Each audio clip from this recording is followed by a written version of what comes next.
Good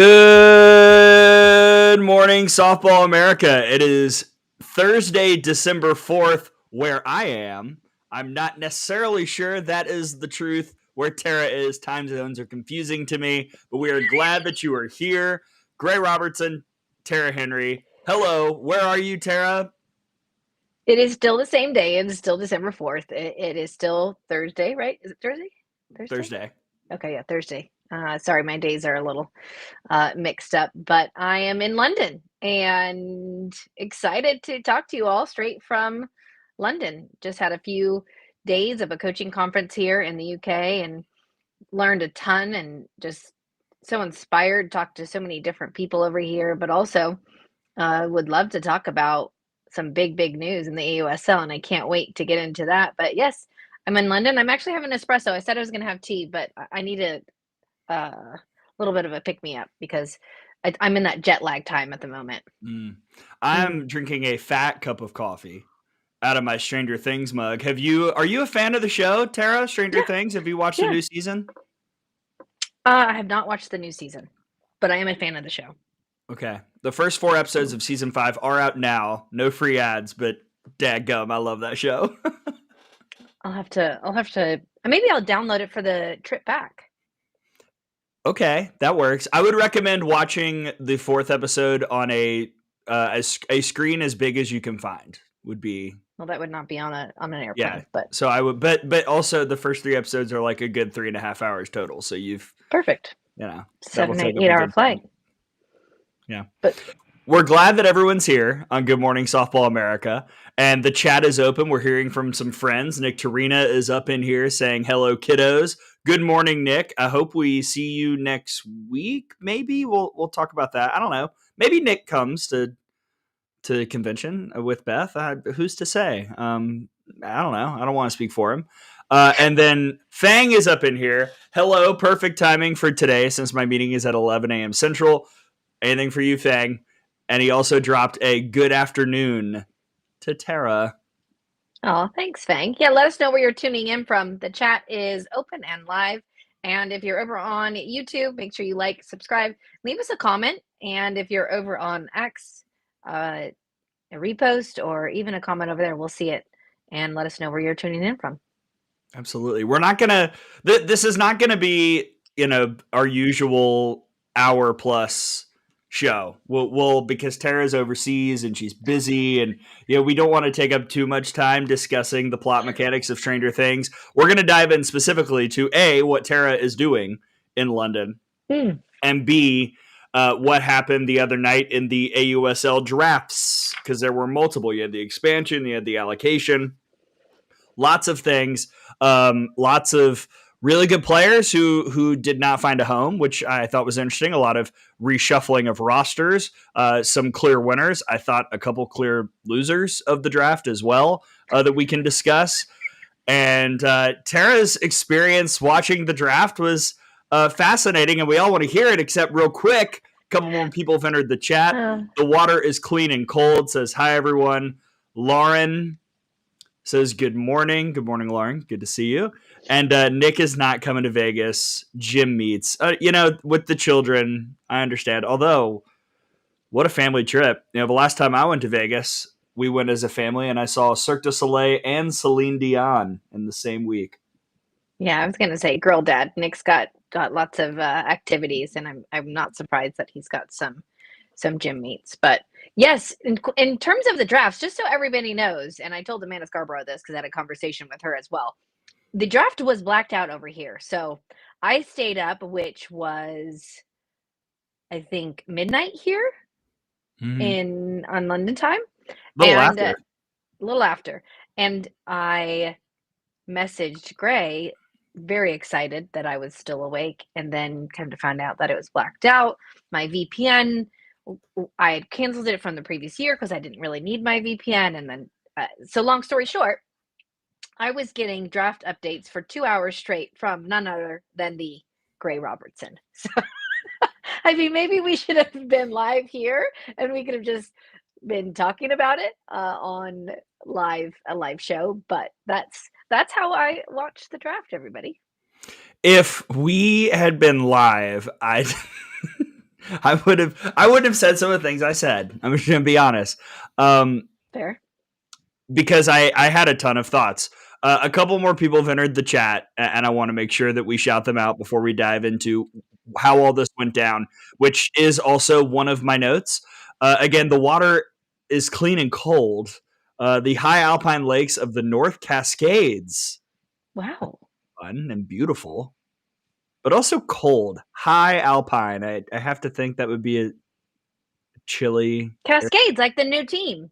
Yeah, I know. I have to imagine that this is a chilly area this morning. It's cold in Tuscaloosa. Oh, and Nicole is here. Mendy. Oh my gosh. Hi, Nicole. Oh, the tea. Well, I've got my espresso right now, but the tea is delicious. Well, I'll let Gray talk. I'm gonna pull up some tea that's in available here. It's actually really cute. Go ahead, Gray. And Nicole is making comments about my Celine Dion reference. Amazing that hasn't popped up on the dirt yet. And Nick is asking to come on the dirt, which okay, yeah, come on, Nick, please. Let's. I could not be more down. And Nicole and I will be dirting very soon. We've been talking about it, but Nicole is out here like starting companies. So shout out to Nicole for being a baller. Is that your tea? Cute. Yeah, how cute is this tea? Oh, It's like available in the hotel. Keep copying. So yes, Nicole, the tea is delicious. I'll show you guys how this all works in a second. well, let's sip the AUSL tea, shall we? Yes. So we talked last time out about the Cute little box. oh Yeah. I like Alright. that. Yeah. We talked last time we were here. We did the protected players. We discussed. We dove in, and so that meant that there were 5 people on each team that could not be drafted by Jamie Lowe Price and Kirk Walker, excuse me, from the Spark for the first 5 picks. And then things got a little confusing, and I there are some notes that I have on how some of that information was relayed to us, the general viewing public. But here were the 5 selected players by the Cascade and the Spark that were available from the jump. And then, then there were more protections and all that. But the initial 5 picks for the Cascade: Sam Landry, Carly Hoover, Sierra Sacco, Peyton Gottschall, Corby Otis. For the Spark, Maya Brady. And Tori Vidalis, right? No, she was a part of the next one. Okay. Oh, that's right. Yeah, which again adds to, frankly, a little bit of the confusion. But those 5 were in the first initial wave of picks against the protected players. For the Spark, it was Maya Brady, Sydney McKinney, Sydney Romero, Jesse Warren, and our girl Elena Vaughter. What did you think of the strategies from both sides? Because we'll get to the full Spark team in a moment, Tara. They took 2 other pitchers, but they were not eager to go after some of the arms. And the Cascade, like immediately, Sam Landry and Carly Hoover, later Peyton Gottschall, 3 of the first 5 picks that they took were in the circle. Well, I think both of the Cascade and the Spark, they had 2 very different draft philosophies. If you're taking a look at those names that you just mentioned. So obviously you just said going after pitching. I think Cascade obviously going after Sam Landry, also a big name, and I think you're going to get a lot of Oklahoma fans who are going to immediately jump on the bandwagon for the Cascade. A Carly Hoover, if she can stay healthy, and then Peyton Gottschall, obviously having three right-handed arms in the circle. And I know early on I was thinking, are they going to go after a lefty? But then you take a look at the Spark, and they're looking at some power in their lineup, and starting that off with Maya Brady, who can just do so much and can get to any ball in the zone, has a ton of power, very versatile. You saw her play center field. She can come in and play shortstop. I wouldn't be surprised if they put her over at first base. I know Coach Gasso has been doing that a lot with Team USA, with the 15-person roster, just having incredibly athletic players on the team. And then you get to Sydney Romero and a defense and Jesse Warren. And then you get to Vaughter with the first pitcher. So I was surprised by that, Gray, but we talked about this at length. I think maybe Kirk Walker is waiting on some of those graduating seniors to really bolster that pitching staff rather than going with more of a veteran staff, which we see later on. He picks up a few more arms, but I think at first, yes, I agree with you. I was surprised the Spark didn't go after more pitching, but we see that there was a bit of a strategy behind that. Yeah, and then we get into the interesting portion of the draft that I was really having a hard time understanding. And Amanda and D'Lo and Chucky Kempf were doing their best, but in a limited amount of time, there wasn't a ton of opportunity to really, really break it down. And, I was doing a lot of Googling between picks. I was doing some texting to other friends of the what are you talking AU. about? I was sending you the slides of the various rules, making sure that we knew how many rounds there were, Yes. who could be taken. If a player wasn't taken, then they were staying on that team. That was a discussion for a good 20 minutes. Again, folks, I was just texting, messaging Gray back and forth. Well, let me try and explain it. So then there was a next round of protectedness. So the 4 OG teams got a chance to protect somebody, and then the Cascade and the Spark got to pick another available player from all the rosters.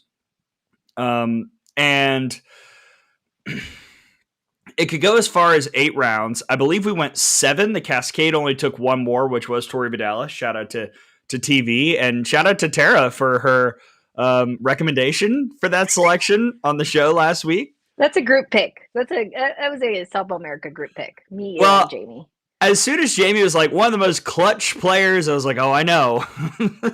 I've seen it against the team for which I call games many, many times. No one's ever hit more 7th inning home runs at Rhodes than Tori Vidalis. But what the part that I really struggled with was, so when the protected part ended, and then you had a couple players left over for pretty much everybody. For the Talons, it was Brie Ellis. For the Volts, it was Kelsey Stewart, Michaela Edenfield, Danica Coffey, Odyssey Alexander for the Bandits, Emma Limley for the Blaze, Mackenzie Clark for the Blaze. They just went back. And I don't know. I thought that was interesting, because all of a sudden we looked at it, and you texted me and you were like, so the Volts only get 3 selections out of the player pool, 4 selections. If they want it, they could have passed, and multiple teams did pass. And I don't know. What did you make of the way that the draft was laid out? Well, I think because obviously I wasn't watching the draft live, I was able to just look at what you were sending me, looking at the list, understanding who had what. That's why I just said, wait, the Volts only have 3 picks left, or this is getting interesting on how each GM was managing their roster. I mean, he played a season before with a team. I'm okay with them staying on their respective squads. I think that's fine. Obviously, adding 2 teams as an expansion, I think that's only fair for those players. But again, if your players weren't picked by another team, which we saw that happen a few times, then they were going to remain on your roster. So it was just interesting to see who both the Cascade and Spark took, and how that depleted the rosters of the various teams. Because I mean, I think you could guess as a GM who was going to be picked, but you're taking a look at that in real time, trying to then backfill those needs on a roster. All right, I'm going to ask how you want to do this because I'm of the mind that let's just go straight into the player pool and look at some of the protected picks next and look at the draft as a whole. Yeah, Are you good with that? I'm good at that. I've got your fancy spreadsheet up in front of me. So wherever you want to go, Gray, I'm ready. All right, let's do it. I have 2 notes before we start.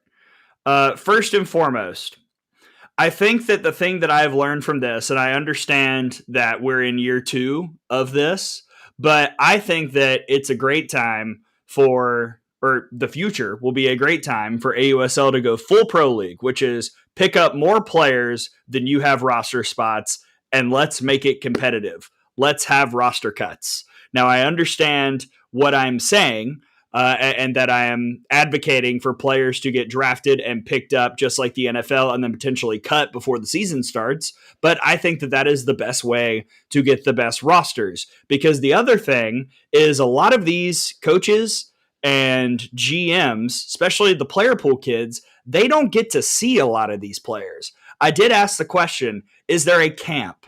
Is there some place where the player pool kids get to work out in front of the coaches or the GMs to really like show what they've got? And I was informed that they have ways to submit video, like workout videos. And that's awesome. That is not the same. So anything to help, I think, make the players that are in the player pool actually have a legit shot to get on these rosters would be good. But I think also a way to allow more people to feel that feeling of get drafted, and also make sure that the rosters are as tight and as talented as they can be when you might be taking a flyer or two on some kids that, impress you in a workout, but you want to see more when they're actually on the team. I think that that's a good avenue for the league to go down in the future. What say you? I agree with you, Gray. I think that is ideally where the league will go. When you mention that, my first thought is dollars and budget, and what that does in expanding the budget and expanding dollars. So I think that is eventually where the league will go down. But in terms of taking a look at athletes and submitting videos, I totally agree with you there. And there's got to be a point in time where softball as a whole start standardizing certain metrics. And again, I think I've talked about this at length, and in my household, we talk about this all the time. There is no scouting scale. There aren't really metrics or looking at a plus arm, their speed, or understanding. There's really no scout sheet at the moment per se. Maybe there is one, and if someone could send it over, that'd be great. It would help us. But I think where hopefully AUSL and hopefully the GMs and the coaches can help spearhead this is putting together an actual system to evaluate talent. And I think that is where all of those things that you spoke about, and wanting to have a camp and having the GMs and the head coaches see these athletes in person, will then help, because you then can take a look at a scouting sheet. They do it in baseball. It's not like we can't do it. It's just somebody owning that and taking that project on. And I do believe it. And knowing AUSL and knowing all the great work that they've done, I do think we will get there. But I think all of those questions that you asked and all those concerns would be probably solved if that was the case. Yeah, the last thing we want is players drafting because of PR and vibes. Like I would like for it to actually be on their ability, and for a lot of them it was. But I mean, if you put together a really good like video package, then that's beneficial to you. Whereas some people probably don't know how to work Premiere Pro and stuff like that to put together the videos. I don't know. Another topic for another day. Let's get to who the teams took. We're going to start with the champs, the Talons, who I think, frankly, Tara, won this draft because they won the draft last year. They picked up the best pitching staff, they won the title, and they protected their main 3 arms, which allowed them the latitude to pick up everybody else position-wise that they might need in this draft. So they protected a bunch of position players after the arms. They've got both catchers. They've got Caroline Jacobson coming back. And then they drafted in the player pool draft Jada Coleman, best available outfielder. Jadalyn Alchin, Glue Kid, who was such a great story for them last year. Rachel Becker, infielder that I like, and who had some, good moments that I saw after her college days playing with the Spark. Maddie Moore and Aaliyah Andrews, who both have really, really high ceilings. And they can take a college arm, not even like a top one if they don't have to. They can take a kid with a high ceiling that can be developed under Lisa Fernandez and with the guidance of those other pitchers. Like, the Talons crush this, I think. Yeah, when you take a look at the Talons roster, you just are kind of shaking your head, and you just named that outfield. Look at a Jada Coleman, Jadalyn Alchin, and Aaliyah Andrews outfield. It's so much speed out there, and then when you add the power aspect there as well, it's just a complete team. And really impressed with Lisa Fernandez and Howard Dobson and their ability to put together a very solid squad. And I agree with you, Gray. I think that all started last year in having that core group. And I just got a text message from my brother. He has a question about, could the Talons not protect Maya Brady? That was his question, because not only is my brother a Maya Brady fan, but my nephew, that's his favorite softball player. So I think he was wondering where she was going to go. But they could have protected Maya, but they chose to obviously keep the three pitchers, Hannah Flippin for that defense, and then Charlize Palacios as well. So they could have, but no, Maya Brady goes to the Spark. And I think I agree with you, Gray. When you look at the Talons, just from top to bottom, that is a very complete team already, and they haven't even gone to the college draft. I will add, if you're not going to protect Maya Brady, go get a really good outfielder, and they did that with Jada Coleman. So I kind of think it was a net even. Like, there wasn't anything lost. As great as Maya Brady was and as good a player as she is, Jada Coleman is also pretty darn good and probably definitely a better defensive outfielder than Maya Brady as well. So I think the Talons did just fine, even though they let go Maya Brady, and that's just good drafting. One of the themes that I noticed, again, like last year, you can tell who's good at drafting and who's not, who like understands what it takes to draft, whether they've done it in fantasy football or other stuff. Like, there were some clear plans in certain areas and there were not some clear plans in other areas. And I think it's quite clear through 2 years that Lisa Fernandez and Howard Dobson, they must be really good at fantasy football because they know what they're doing and they have executed their plan twice expertly 2 times in a row.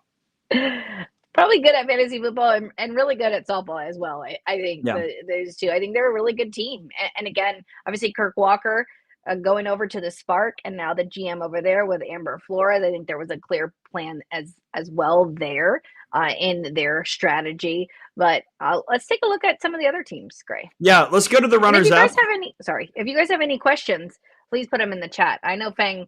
I like Fang's comment. Where is it about? Not that one. It was up a bit about when Spark drafted Wiz. This one. No. Okay. Walker picking, Wiz. Okay. In the last round, moved Bandits from picking last in allocation to 4th. So also, there were some implications on how many players were taken from your team where you could be then in the allocation draft. And AUSL did explain all of this, by the way, on social media. So it is out there, but it was just trying to digest all of the rules. And this is the first time doing it, I think was what we were challenging. Yes. In real time. It was a lot. All right, let's go to the runners up, the Bandits. So we talked about their 5 protected players. They added Mary Iacopo, Bella Dayton. They kept Odyssey Alexander. Here were the player pool selections. Kat Sandercock, Jocelyn Allo, Jessica Clements, Sammy Williams, Emily Kennedy. It seemed kind of like Sandercock and Allo kind of fell on their laps, and they were like, all right, cool, best available, let's go. Like, I don't know if they necessarily expected that those two would be there. And then the picks after, all pretty good. Emily Kennedy is back on the Bandits. I thought the way that Jenny Dalton Hill discussed that selection was interesting. She talked about it being part of the plan so it could go get other kids. But then they passed later, so I'm not really sure where the math went on that. But they do keep Emily Kennedy, who didn't have a great rookie year, but certainly has a high ceiling as a power lefty. Bandits are quite complete as well, if not as dominant in the circle as the Talons look. But honestly, top two in this league, didn't get any worse. I'll say that after this draft was completed. Yeah, I mean, when you got an Aaron Koffel and Skylar Wallace, too, both incredible up the middle and incredible bats. But when you talk about pitching staff, let's see, Kilfoyle, drop ball, heavy drop ball down in the zone, tough to get out of the yard. Taylor McClellan from the left side. Odyssey Alexander, Kat Sandercock, again, can go up and down in the zone. And then Emily Kennedy. I agree with you, Gray. I think that pitching staff is going to keep that team in ball games, and then with an offense that they've been able to put together, and then some addition of some college players in the draft, the Bandits are just right there. I agree with you, Gray, in terms of what they've got player personnel wise as the Talons. Fang said Bandits made out like bandits in this draft. Haha. Yeah, I don't have a ton. I felt like it was a fine draft by the Bandits. I felt like they did all right, that's the player at the top of our big board. We're going to take her. And then maybe a couple unique picks at the back end, but with, pretty high ceilings that we certainly saw at the collegiate level. So I'm not mad about it. Yeah, and Jossie, I mean, come on now. Like, I'm so excited for Jossie to be in the league, and Jessica Clements, who Bruin in her final season. I think she's electric and going to be fun to see her start her career. And Sammy Williams, which was a surprise pick for me, Gray, to be honest with you. See what Sammy Williams does again in the AUSL. So Bandits, I agree with you. I think you go Talons and then Bandits. And then what are your thoughts, Gray? Well, let's talk about the Volts. So Kat is back doing her thing with Ricky Woodard. Here's the roster. Again, we talked about the 5 protected players. Continue protecting with Sierra Mero and Sierra Briggs. Love Sierra Briggs. I continue to think she's going to keep getting better and better. Kelsey Stewart, Michaela Edenfield, Danica Coffey, all kept on the roster. And then the 4 selections, the only team who took every spot possible. A lot of other teams passed at least once. Allie Carta, Alyssa Denham, Riley Boone, Aaliyah Benford. So I look at this roster and I see a lot of versatility, You got a couple 3 hitting pitchers to be exact. And you've also got a lot of pitching experience. And that seemed to be something very, very important to Kat Osterman. I think it's very telling that it's Kat that went that route. But Rachel Garcia, who's seen it all, done it all, been there for it all. Allie Carta, who has been pitching for Team USA for it feels like 15 years. I know it's not been like that, but she's been a staple of the international scene since the moment she stopped playing college softball. Alyssa Denham, who won AU a couple years ago, retired because of a back injury, or at least felt like she wasn't going to be able to come back and play, did come back. Hopefully she has a great year. And then Aaliyah Benford is kind of the young one that can learn from all those arms. Well, I think when you just talked about Alyssa Denham, I think that was, to me, that's a big question mark. You said retired from a back injury. So I'm just really excited for her return, and a team that also took every single slot available. So we'll only have 2 options, I believe, in the college draft. The rosters can go up to 16, can be at 15, but can go up to 16. But in the Bulls, there's a lot of strong personalities on this team. And I think that's going to be the biggest challenge for Coach Woodard on the Volts. You've got a ton of pop, which, in the chat, we were saying, the Wolves didn't hit to their potential a season ago, but look at that lineup and come on, you guys, that's, you're not going to be able to hold that lineup down. I think the biggest challenge is going to be managing those personalities. Yes. I can't wait to see where Riley Boone is put in the order as well, because that's a fun pickup that I really, really like. I wonder what the strategy will be, honestly, in the college draft. Obviously they're probably going to go after hitters. They're pretty good on pitchers. I guess I can take one more pitcher if they want. But like where does Cat specifically look to? Because you've got a healthy mix of outfield, infield, and a ton of power, but also speed with Sierra Briggs and Riley Boone and Danica Coffey. Like there are a lot of ways that the Volts can attack this once we get to the collegiate draft. Oh yeah, I agree with you. And but with only 2 picks.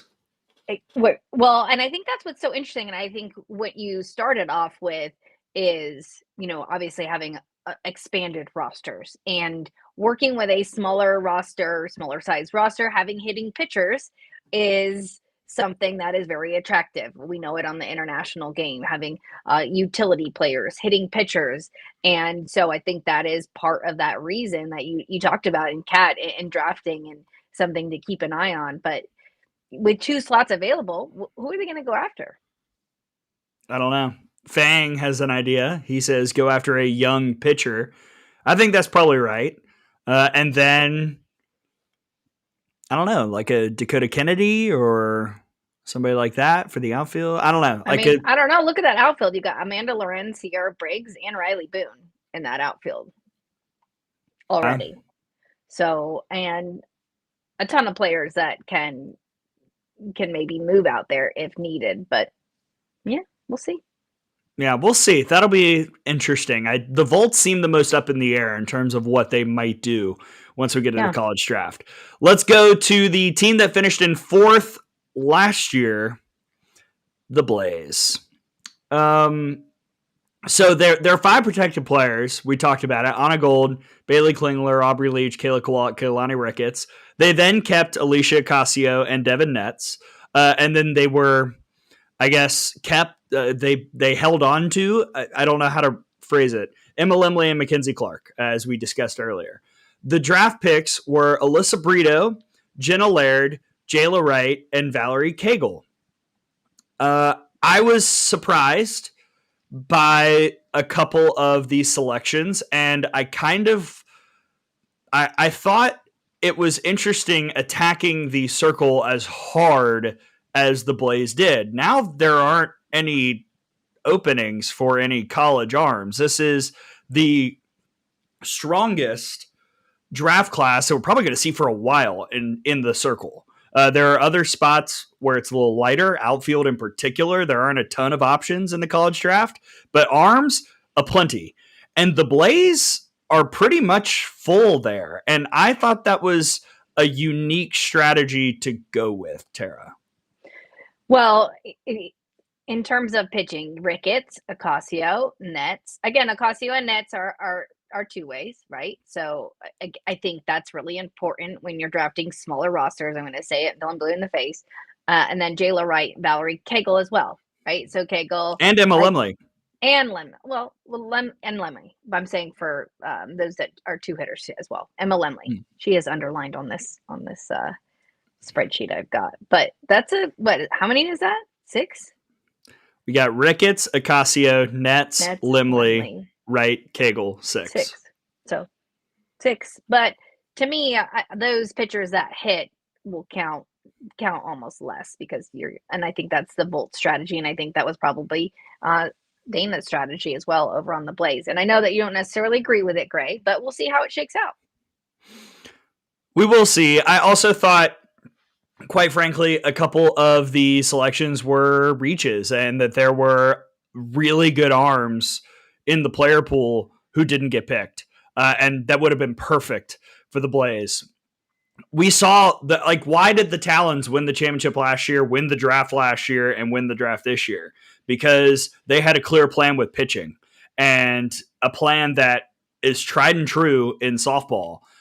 Build a staff of elite arms. If you build a staff of elite arms, you will win in this sport. And I'm just not sure I'm there. They certainly built a staff, the Blaze did, but I'm not sure I'm there on the level that number of folks need to be. You do have a lot of variety in that pitching staff, but will it translate to what the Blaze are hoping for? I'm not necessarily sure. Well, I think that's why you and I aren't GMs, and they're I'm down six. though.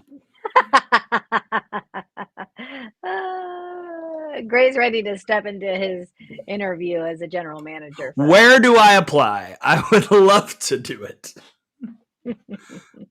Anything else on the Blaze? I love the Brito pick. I know that you didn't agree with that, but I love Alyssa Brito. I just love the way she plays. I think she's a spark plug for a team and somebody that I'm a huge fan of. So I think I'm excited to see Brito in the league as well. I am excited to see Brito in the league. I thought it was a hair early. I didn't think it had to go to Brito at that point. I kind of think the whole trend of the picks in the player pool draft was like everybody was taking a round too early when they probably would have been available a little bit later. And some really, really strong players were passed up. But hey, that's how it goes. We'll see if it works out. I'll tell you what, the protected players for the Blaze aren't going to be an issue.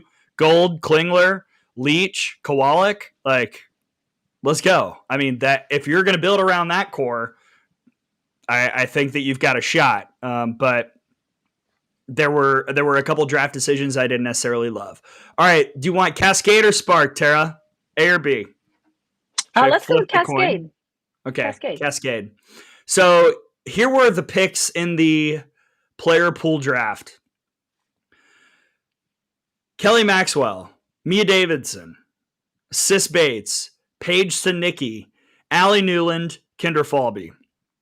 Now, this was after taking some of the unprotected players for the Cascade. They added Tori Vidalis. I thought, first off, poor Jamie sitting up there alone. I texted Sam Fisher and I said, why aren't you sitting there with her? She looks so alone. Go and just like be there as a companion. But you know what? Jamie held her own. I thought the first half of the draft was a little iffy, and there were a couple picks that maybe, again, went a hair early or maybe were, I thought, a reach or two. I thought the player pool selections, Jamie crushed it. Well, I think getting Kelly Maxwell right off the bat to me was huge. And anytime Kelly Maxwell is in the circle and you've got obviously Sam Landry already and a Carly Hoover, that to me, I was impressed with Jamie. I agree with you. And I think she drafted a team that looks like it's going to really gel well together and knowing those athletes and with some roots in the Pacific Northwest if that's the case, because I think having Paige Sinicki and a Sis Bates, and then again, like I said, a Sam Landry, I think Jamie, even though she was on her own, I agree with you. I think she did a really nice job in this draft. Yeah, I love the Allie Newland pick. That's a kid that can play anywhere. I was really disappointed that she wasn't selected last year. She was in the player pool and she got to play as a replacement option a few times in the league, but that's a player who you can throw in the outfield and behind the plate. And she's also a really good hitter. You can put her anywhere in the lineup. Like that is a really impressive Swiss Army knife to have that I think a lot of people don't realize how good she is. Kendra Falby, I was shocked it took so long to get to Kendra Falby in this portion of the draft. She didn't play AUSL. She played AUX. She did pretty well. I mean, she was a captain in AUSL or in AUX. So I thought that the Cascade kind of made out like gangbusters, and Jamie went away not necessarily from the strategizing, but she leaned more into the, all right, who's the best player and the best fit with what we're trying to do, and just made the selection. Mia Davidson is a pick that I know you said you really like, and I think there's a lot of potential in that bat as well, as long as she can stay healthy. And what could be more dangerous than a 1-2 of Tori Vidalis and Mia Davidson in your lineup, maybe as the 3-4?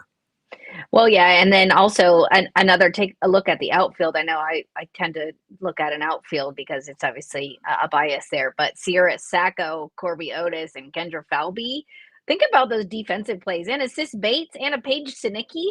Think about all those incredible web gems that we're going to get on that staff. And I do think Jamie really did focus on that culture piece, which is something we talked about. And so it will be interesting to see because, again, the Cascade opted out. They passed on their last two. So I think there is a huge emphasis on the college draft for the Cascade. They're the only team that passed in the last two rounds. Yeah, so they've got 4 college picks including an arm available. So we'll see what the order looks like. I don't think that's been released yet. If it has, my bad. I haven't seen it.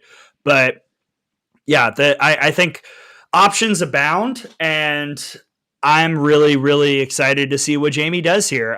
I specifically see infielders and one more arm that are the holes. They'll also need, I think, one more pure catcher because you do have Allie Newland who can go everywhere else. I look at somebody like Jocelyn Erickson. And before we get to the spark, Tara, I think one thing, Fang and I were talking about this the other night, actually. I think that there is a big difference in a great college player and a great pro prospect. And that is something that we see a lot in the evaluations of the NFL, the NBA, the MLB. Every year there's a quarterback, right, who pops up in the NFL draft and people are like, what? That guy? He was at, North Carolina. Why? And they were 7-5. Why is this guy the number one pick in the draft? Shout out to Mr. Trubisky. And a lot of it, that's a bad example because he kind of didn't pan out in the NFL, but a lot of it is how the measurables look as a potential pro. And one player that I think a lot of people are sleeping on as a true pro prospect who makes a lot of sense is Jocelyn Erickson.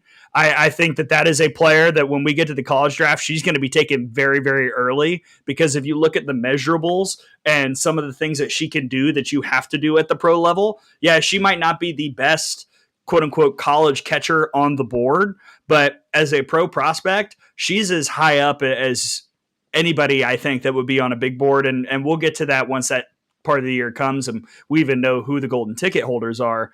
But that will be something that me, you, Brady, all of us evaluating college softball and getting ready for this college draft, that's going to be something that we've got to adjust as we prepare for the college draft, a different way at looking at these players.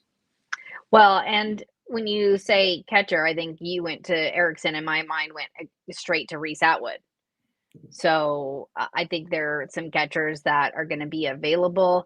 I also think there are going to be some pitchers that are available. We talked about this at length. So I don't mind this strategy and I don't mind giving a couple more college players a shot right away. But again, if there was expanded rosters and maybe we will start seeing some minor league teams or scout teams to have some players go in and allow these teams to actually do an inter squad or just have some games and some extra athletes in the athlete pool. I don't know what that looks like, but it would be nice to do because these are a smaller roster size. But I think the Cascade are really going to have to get some power. I know you said obviously Mia Davidson and Tori Vidal. I think they're going to need some more power a little bit as well yeah. in that lineup.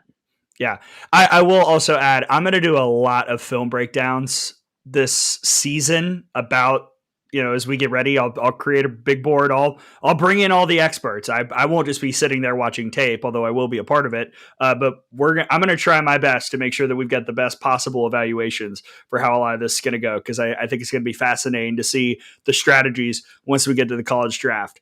One last team to talk about in this particular drafts is the Spark, who we talked about earlier. Maya Brady, Sydney McKinney, Sydney Romero, Jesse Warren, Elena Vaughter, picked up Bubba Nichols and Delaney Wiz, couple Bruins. Okay. Love that. You got to know that Kirk Walker is probably going to add some Bruins just like Lisa Fernandez did last year when she was initially drafting. And then in the player pool position, a lot of Spark coming home. Kinsey Hansen, Maddie Penta, Jalen Ford was the lefty that they took. Billy Andrews selected as well. Sydney Sherrill, Haley Lee, another couple Spark players who come back home. This is a scenario, Tara, where the Spark had some players that they are familiar with kind of fall into their lap. I think Kinsey Hansen would have been available. They didn't have to take her with their first pick out of the player pool. She would have been available in the second pick just because a lot of teams were set at catcher. But overall, I mean, Amber Flores is basically building the same team that she's had for the last year. So you can't really be mad at the strategy. We'll just see how it pays off. And a couple of the players they did lose were probably a few of their best. So it'll be interesting to see how it all stacks up. Well, yeah, and I think when I look at the Spark roster, obviously starting off with Maya Brady as the number one pick in that that draft in the beginning, but having Sydney Romero go back to Oklahoma, Kinsey Hansen, I think obviously Amber Flores and the Spark know them quite well and have been able to set up some games with the Spark with Great Britain. They've been great friends of ours, and I know what Tina Floyd has built there, and that program is so well rooted in Oklahoma City. So I think there was a huge emphasis on retaining those players that help build that organization. And to me, Billy Andrews was the biggest surprise in that draft. And uh, again, I agree with you. I think the pitching is something that probably Kirk and Amber are going to focus on to help bolster in the college draft as well. Yes, definitely. They will be aggressive, and they need to hope that they've got an early pick. Now, again, I don't know the order, but they probably don't want to be like fifth or sixth once we get to the draft, because then they're going to miss out on a couple of those key arms that are going to be available. Thinking Carlin Pickens, Jordy Ball, Nyjah Kennedy. No matter the draft evaluations that you do, those are the three arms that you want out of this class, and we'll see how it all shakes out. I mean, I don't know. I did think the TV product was really good. The set looked incredible. I love the analysis from Amanda and Danielle for most of the night. I thought the show flowed a little bit. One other possible televised tweak, when you've got everybody passing on the last round, kind of makes for an anticlimactic ending to the evening. So maybe some way to formulate that or crank up the entertainment factor. I don't know. That would be my one television show critique. But for the most part, I thought it was a really, really cool experience and something that will just be tweaked and improved as we move forward. Because again, this was the first time the AUSL has done this style of draft live, by the way. The other one last year was taped. This one was live. We were all watching it go down in real time.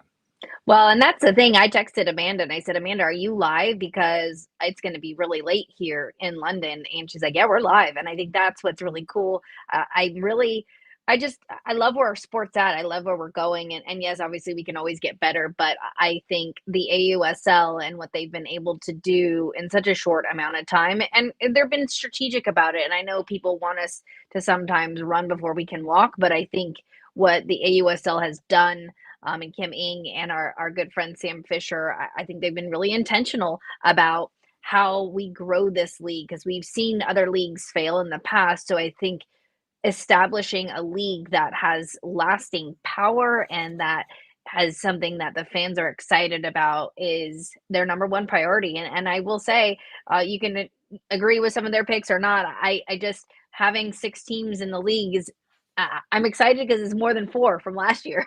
I Yes. think we just continue to grow and continue to improve. And like you said, seeing the photos of Chucky and Amanda and Danielle and again all the GMs and the coaches, it just looked beautiful and professional and something that our sport has needed for a very long time. And as a fan, as a coach, as an analyst, as all those things, and I'm so happy with where we're at.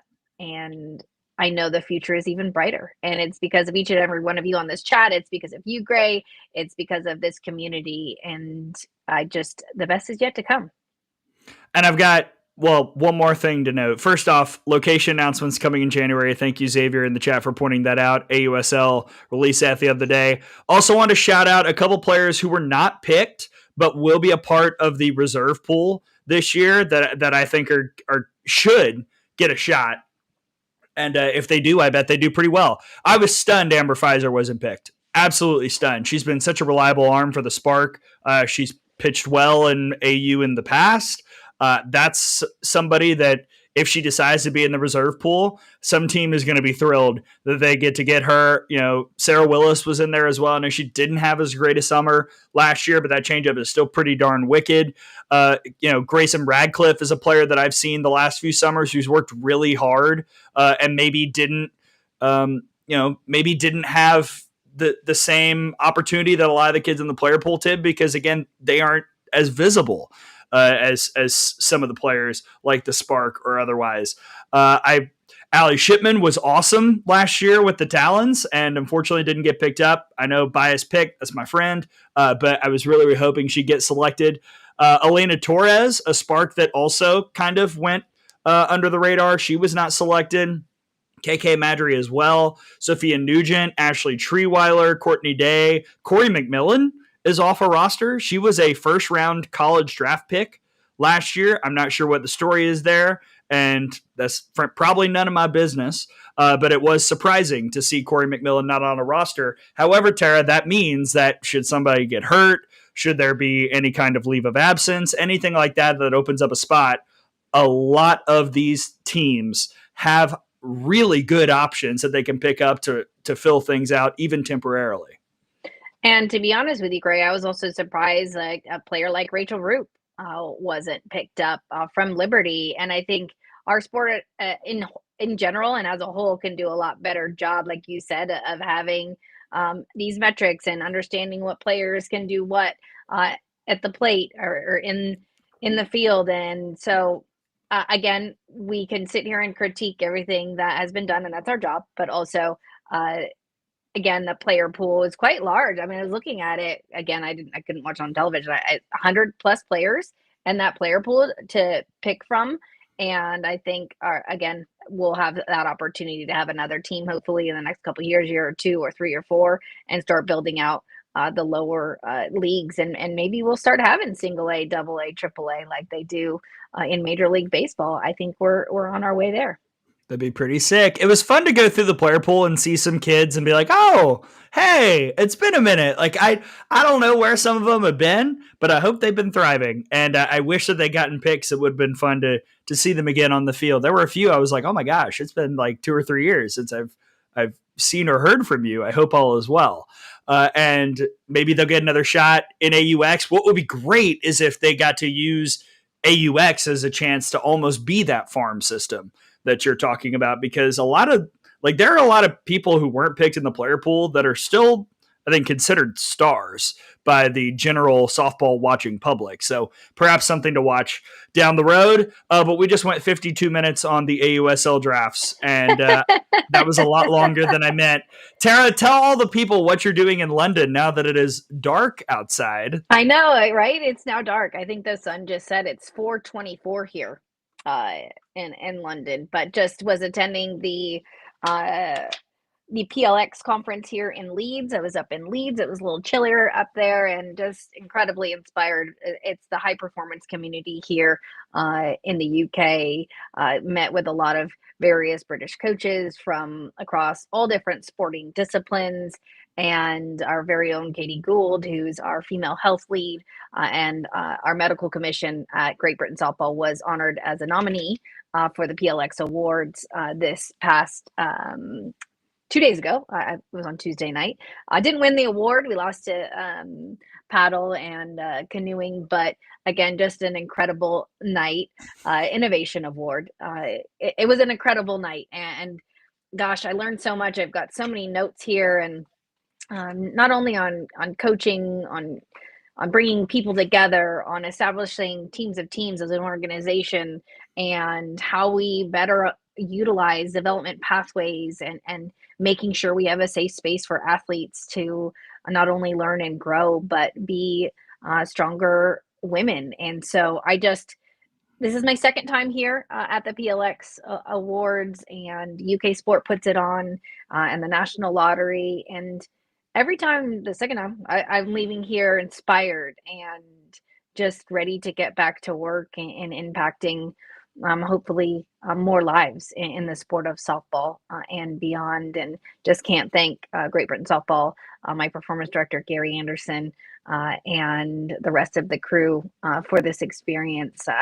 My heart is so full, and I just can't wait to come back and hopefully share some of these insights and knowledge with our staff, and again, even with you, Gray, and the rest of our Softball America staff. There's some organizational stuff that I'm excited about that we can put into action, and again, just really happy. I love that. Yeah. And you've gotten some great tea. Yeah, You've gotten Yeah. A crumpet or two, maybe? Yeah, and a proper English breakfast this morning. Ooh. Yeah, well, I didn't have the blood pudding for those of you that actually know what a proper English I breakfast. think that's okay. Yeah. I did have a roast on Sunday, a proper Sunday roast, so, that was good, and went to a Christmas market just as I stepped outside the station in Leeds.